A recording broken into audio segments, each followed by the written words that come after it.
Bon, je vais essayer de rester calme parce qu'il y a quand même pas mal de choses à dire. La Challenger Pro League a repris le 8 août et c'est l'occasion de supporter des équipes jeunes pour voir les futures stars du football belge éclore ou des plus petites équipes comme l'équipe que je supporte, les Royal Framborains. Et non, on va pas parler de politique. J'ai une voiture à plus de 100 000 balles. Les matchs étant plus légers qu'en GPR Pro League, je vais pas parler de plusieurs matchs par semaine mais plutôt uniquement de ceux du Royal Framborain et on va pouvoir papoter autour du club. Donc vendredi dernier, les Royal Framborains recevaient les Limbourgeois du Patro Heisden, club qu'ils n'avaient jamais battu. Et même l'année dernière, ils étaient à une tranquille 5ème place comparé aux Borains qui eux étaient à la 12ème place. Donc autant dire qu'à la base on s'attendait à une énième victoire des Limbourgeois ou à la grande limite dans le meilleur des cas à un nul.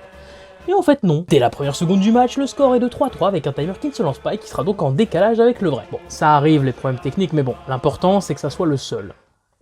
Rapidement, le RFB joue très haut, se créant rapidement des occasions bien que parfois un peu crade. De Soleil aussi va souvent se faire tabasser et dès la 3ème minute. De toute façon, des deux côtés ça va enchaîner les fautes, carrément à un moment ça va se taper entre deux joueurs du Royal Framborain. Et au bout d'un peu plus de 8 minutes...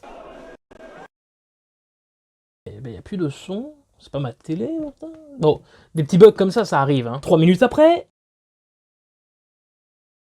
Vas-y, là, ça commence à faire beaucoup, quand même.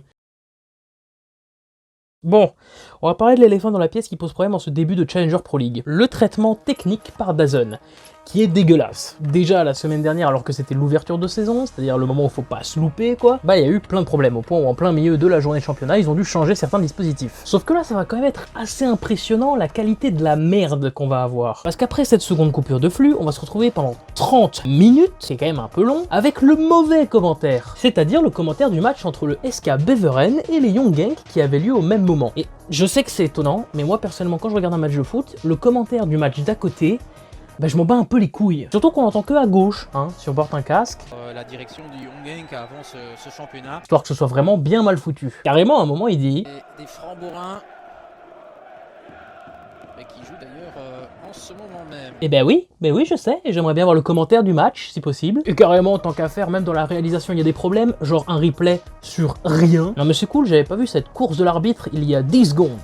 Merci beaucoup. Ou juste une droite dans la cam, des plans fous, bref, c'est pas dingue. Bon, je vais pas m'amuser à faire un récapitulatif de tout ce que fait DAZN concernant les droits de diffusion de la Pro League. En gros, ils veulent faire un maximum de blé, et étant donné que c'est une entreprise, ça se comprend. Mais force est de constater que la présence de la Challenger Pro League dans leur catalogue, c'est juste pour pouvoir rajouter un argument dans les ventes et gagner un peu plus d'argent.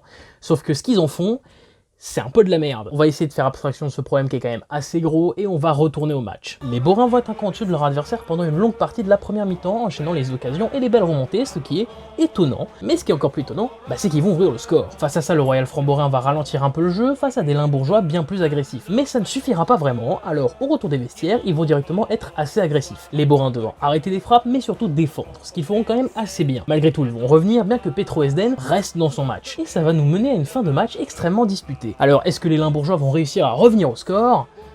Non! Et c'est même pire que ça, parce que les Royal Framborains vont en placer un second pendant le temps additionnel pour effacer tout doute possible d'un nul. Et en plus de ça, eh ben il est magnifique. Bon, ce match, passé les incidents bien chiants, il a quand même montré de belles choses côté Royal Framborain. Et on peut s'attendre à une suite de championnat assez intéressante avec des Borains qui sont toujours invaincus. On espère que ça va continuer sur cette lancée la semaine prochaine face au Lommel SK et que DAZN va enfin se sortir les doigts du cul. S'il vous plaît, je paye ce service, j'aimerais en avoir pour mon fric.